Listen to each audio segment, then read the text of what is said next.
অনুষ্ঠান বাড়ির মতো টমেটোর চাটনি কিভাবে বানাবেন? এখনও টমেটোর চাটনি কিন্তু অনেক অনুষ্ঠান বাড়িতেই দেওয়া হয়। প্রথমে ফ্রাইং প্যানের মধ্যে আমরা নিয়ে নেব সর্ষের তেল পরিমাণ মতো, একটা গোটা শুকনো লঙ্কা আর একটু কালো জিরে ফোড়ন। এবারে আমরা কেটে রাখা টমেটোটা দিয়ে দেব। আমি এখানে দুজনের মতো বানাচ্ছি, তাই একটু অল্প পরিমাণ। এর সঙ্গে পরিমাণ মতো লবণ দেব। তারপরে আমাদের টমেটোটাকে একটুখানি কষিয়ে নিতে হবে। কষাতে হবে টমেটোটাকে ৫ থেকে ৬ মিনিট। একটু চাপা দিয়ে ৪-৫ মিনিট রেখে দিন।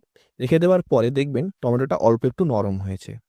এবারে আমাদের টমেটোটাকে ভালো করে এইভাবে গেলে দিতে হবে। চামচের মাধ্যমে যদি না হয় তাহলে আপনার ফ্রাইং প্যানের যে হাতা আছে সেটা দিয়ে ভালো করে এটাকে টিপে খুব ভালো করে স্ম্যাশ করে দেবো। এবারে আমরা এর মধ্যে কিশমিশ আর কাজু বাদাম মাঝখান থেকে ভেঙে নিয়ে দিয়ে দেবো। দুজনের মতো করছি, তাই পরিমাণটা আপনারা বাড়িয়ে কমিয়ে নেবেন আপনাদের যেরকম লাগবে। আমি এখানে দুজনের মতো সবকিছুই দেখাচ্ছি। এবারে আমরা আবার চাপা দিয়ে এটাকে রেখে দেবো প্রায় ৩ থেকে ৪ মিনিট। একদম এতে আমরা জল ব্যবহার করব না, তাই একটু ধীরে রান্নাটা করতে হবে। একটু সময় লাগবে রান্নাটা করতে, কিন্তু এইভাবে রান্না করলে খুব ভালো টেস্ট আসে। এবারে আমরা পরিমাণ মতো চিনি দেবো। আমরা এখানে ৩ চামচের মতো চিনি দিয়েছি। চিনির পরিমাণটা আপনাদের যেরকম মিষ্টি পছন্দ সেরকম আপনারা কমিয়ে বাড়িয়ে নেবেন। এর কিন্তু নির্দিষ্ট কোনো মাত্রা নেই।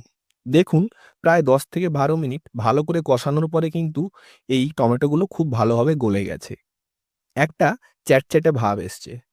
রান্না শেষ। এবারে একটা পাত্রে নামিয়ে নিন আর পরিবেশন করুন।